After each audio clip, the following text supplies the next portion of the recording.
Everyone recommends doing physical exercise. But what do the studies say? What are the types of exercise one should do? And what is the optimal amount and intensity without doing any harm to our bodies? In this series of videos about physical activity, we will try to have answers to those questions. In this first video, we will start by trying to answer what is better for your health, aerobic training or strength training.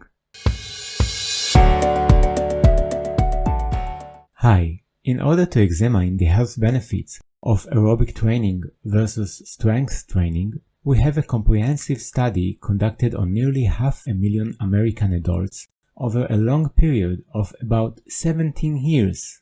Keep in mind that this study data was collected by questionnaires and wasn't accurately measured, as we will see in other studies in the following videos. Furthermore, this is a correlational study, so it is hard to adjust the data with all the different parameters. Yet, the study impressively tries to adjust many parameters such as sex, age, race, education, marriage, obesity, smoking, alcohol, and chronic conditions. After all, the study was conducted on a vast population and over many years. Therefore, although we have to be careful with its data, it is still a great study. So, let's dive into the data. But first a disclaimer, these videos are not advice. I am not qualified to advise in the field of health, and anyone who wants to apply any practice must consult with professionals, such as a doctor. The study compared the benefits of doing the recommended strength training versus doing the recommended aerobic training versus doing both. The recommendations examined in this study are the 2018 Physical Activity Guidelines for Americans, which are low to medium aerobic fitness over 150 minutes per week, or high-intensity aerobic fitness over 75 minutes per week, or their relative combination. In addition, 2 or more strength activities such as weightlifting. So, here are the study results. The group that did only the recommended muscle strengthening at least twice a week had about a 10% less mortality rate, meaning they died about 10% less than those who didn't do any of the recommendations, which is great. However, the group that did only the recommended aerobic exercise of at least 150 minutes of light to moderate intensity or 75 minutes of vigorous intensity per week had about a 30% less mortality rate, meaning they died about 30% less than those who did not do any of the recommendations. Wow!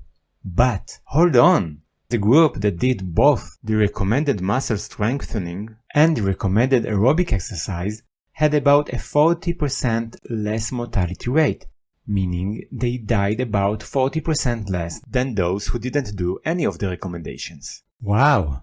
This group is the study champion.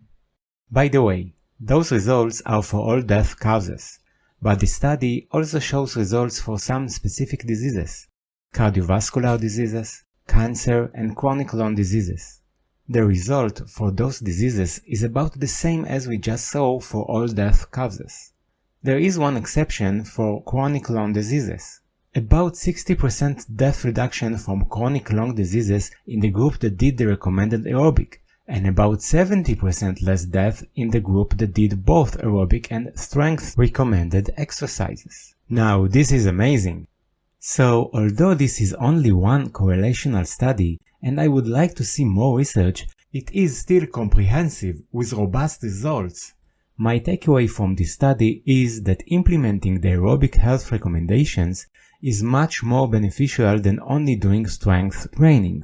And the combined recommendations of aerobic and strength activities are very significant for one's health. So, as for myself, I will do my best to follow the aerobic recommendations first, and then, if I succeed, also try to follow the strength recommendations. In the following videos, we will understand more in depth using additional studies whether these recommendations are sufficient, exactly how much fitness we should be doing, and at what intensity and amount. So stay with me for the following videos. Don't want to miss them? Click subscribe and click on the bell icon. Also, if you enjoyed the video, don't forget to like it, and I'd be happy to hear your comments and questions. Till next time, have a lovely day!